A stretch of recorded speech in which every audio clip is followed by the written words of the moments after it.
You know, there's one type of feedback that Capital Games always listens to. When you want to spend your money, you're like, wait, what? You want to give us more of your money? Well, don't need to tell us twice over here. Well, asking, ye shall receive. It looks like the Lightspeed bundle idea is catching on like wildfire. Over at Capital Games, it looks like we got our first indication. We have more Lightspeed bundles coming. We have another new character down the pipeline, which a lot of us didn't need this to tell us that we're getting another character anytime soon.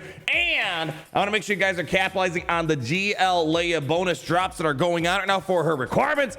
We got a lot to talk about. Come on over and let me show you what we got cooking in the kitchen today. So where I want to start off with first is talking about these Lightspeed bundles.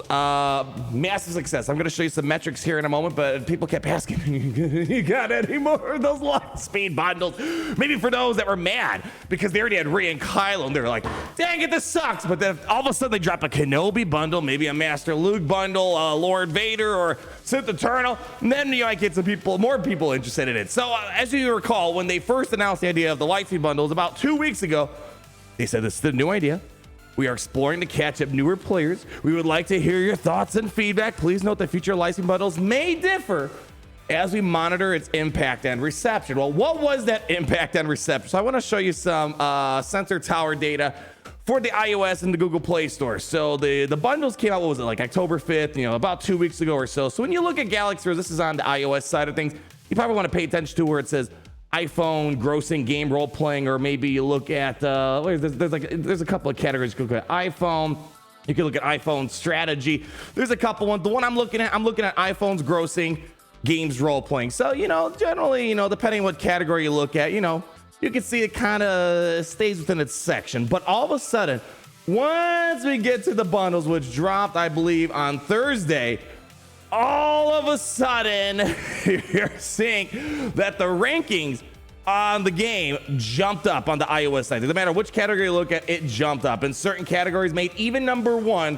which I have not seen Galaxy Heroes in a very, very long time, no matter what category it's in. So as you can see, especially that first week when the Lightspeed bundles came out, massive impact on the game. You can see something similar on the Google side of things. So here it's a lot easier. They have less categories here. You could probably look at top grossing game or top grossing overall. Those are the two metrics I would look at here since it's a bit more broad in general. So as you can see, depending on what you look at, this is kind of what I saw Galaxies for a while. It was kind of somewhere in the 50, 100 plus range for a long time now. But all of a sudden they dropped those bundles.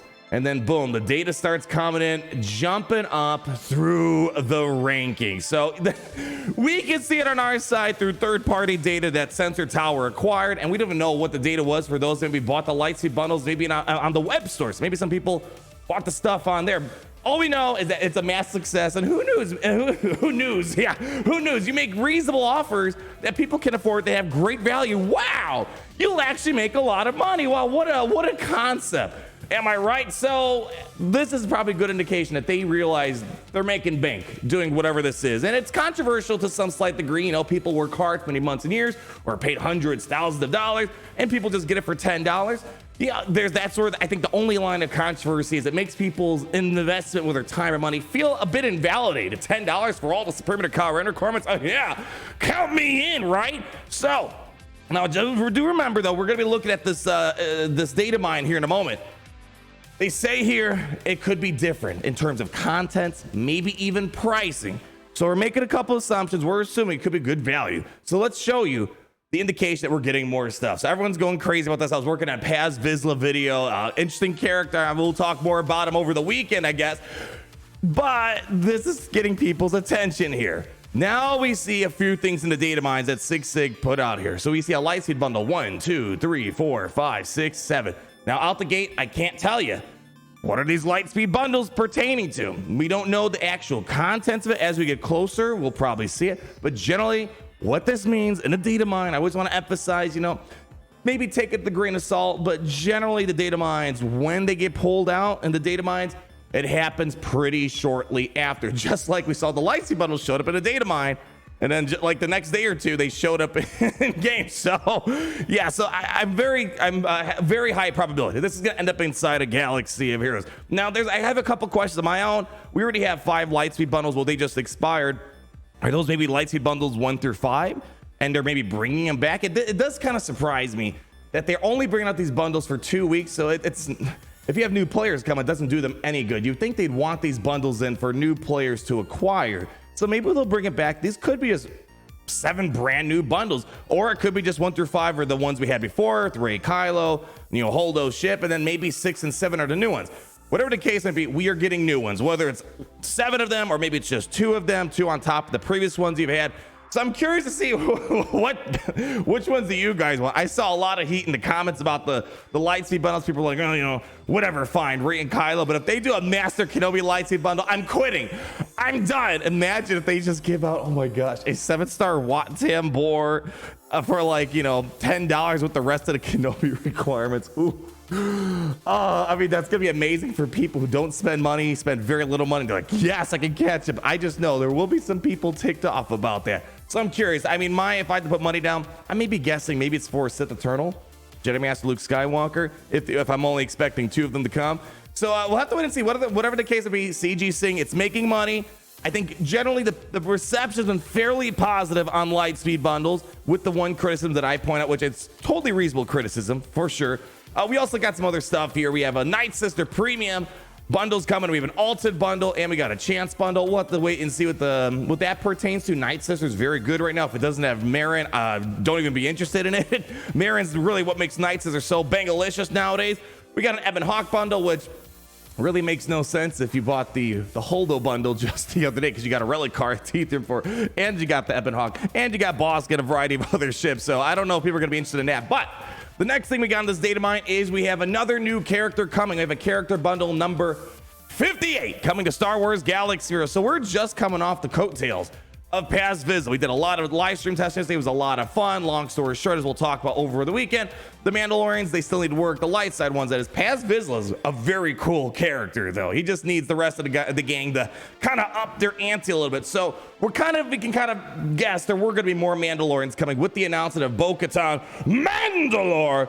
It was inevitable. We're going to get some more stuff in regards to bolstering our way to the Mandalorian, or the Bo-Katan Mandalore, Darksaber Bo, whatever you want to talk about. So we didn't really need this to tell us there's another character coming, so we kind of had a suspicion there was going to be one coming very shortly, but I'm guessing we'll probably see this next character in the next week or 2 here. So, I mean, we can go on and on what we expect it to be. I mean, you can go down the list. I've made videos saying what characters I would love to see come the Galaxy of Heroes. So this is kind of a small, quick rehash. But obviously, we're getting a new Darksaber Bo-Katan. There's room for a new Greef Karga. These High Magistrate Greef Karga. We already have the armor in here. We have 2 Moff Gideons now. Obviously, we just got the new Dark Trooper Moff Gideon. So we just got Paz Vizsla, so a little Jon Favreau appearance in Galaxy of Heroes. Maybe who knows? Pelimoto, Captain Carson has been getting a lot of attention, not just inside of Mandalorian, but we also saw him inside of Ahsoka. So who knows? Maybe we, keep in mind, it doesn't have to be Mandalorians. It might just be following the train of thought that we saw in Mandalorian season 3. Maybe you'll get new Praetorian Guards or something like that. And you might need Praetorian Guards to unlock Bo-Katan. I think these two probably make the most sense coming next. Axe Wolves, Casca Reeves, they spent a lot of time with Bo-Katan. So if I had to put money down onto what this character number 58 is coming to Galaxy Heroes, my guess is probably one of these 2 Mandalorians here. Because right now, the light side Mandalorian crew has a lot of issues, as we're going to talk about over the Paz Vizsla video this weekend, but I think these 2 could probably make some room to kind of fill that up. And of course, we have an IG-11 where you can maybe use Grogu robot controlled IG-11, and then of course we have Elia Kane, Dr. Pershing. So there's a lot of different characters that they could definitely bring if we're staying to season 3, whether it's going to be the character supporting the story of Bo and Mandalorian, or maybe it could be on the opposing side of the spectrum with Praetorian Guards. We don't quite know what we're looking at here. All we know, there's another one coming, so I thought I'd let you guys know. It's coming shortly, and I'm guessing, who knows? You might get this Bo-Katan Mandalore a lot sooner than expected. I was thinking maybe they'll drag it on the rest of the year. They might be trying to knock out this Bo-Katan Mandalore before they do their next road ahead. Think about it, it's kind of odd. They announced Bo-Katan Mandalore, but no road ahead. So it sounds like maybe they're trying to rush this in, wrap it up, and then who knows? Maybe, I know people want to see a legacy character. Maybe you'll still get a legacy character by the end of the year. So we'll definitely pick up the pace on these characters. Last thing I want to talk about, you probably all know about this by now. We got a last second notice from Capital Games. They gave us like a 1-day notice. I think they gave us less than a 1-day notice, and then they got some pushback. So they gave us a full like 24 hours notice because people couldn't hoard any energy.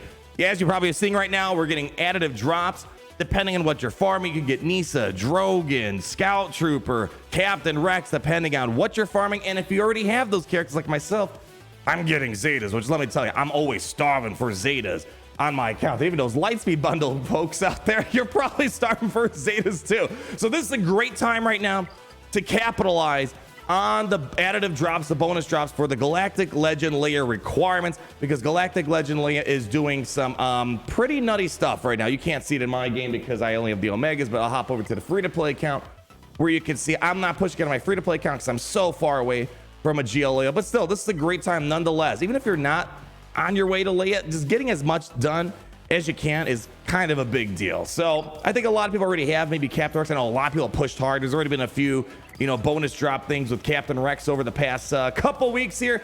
But the reason why I'm really pushing hard on this Galactic Legend Leia Organa thing, she is shaping up to be one of the best Galactic Legends and Galaxy of Heroes, period.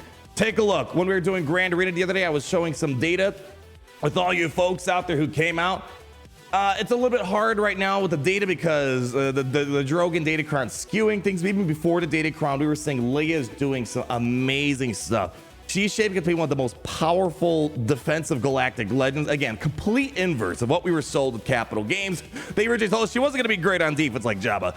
It's turning to be the exact opposite. A lot of people throwing multiple Galactic Legends, figuring out how to beat her. There's definitely a steep learning curve. I think I'm getting close. I feel like I can get my Sith Eternal to maybe beat her if I can get my armor to do her thing. But as you can see, the win rates for Leia, like even everyone's precious Jedi Master Kenobi, it's like you would think he'd get it done, but you can't reduce the cooldowns on Commander Ahsoka Tano. There's a couple of ones out there, a couple of Supreme Leader Kylo Ren variants, people throwing Malicos, which I think is way too expensive. If we can get Sith Eternal dialed in, keep Malicos on defense because he's doing great right now, assuming you're not using his data crown, which is a weird conundrum to be in. But this is what I've been trying to do right here. I got Drogon out, but unfortunately my armor couldn't get the armor on Sith Eternal. She got nuked in mere seconds. So I probably got to speed her up a little bit. So there's a steep learning curve.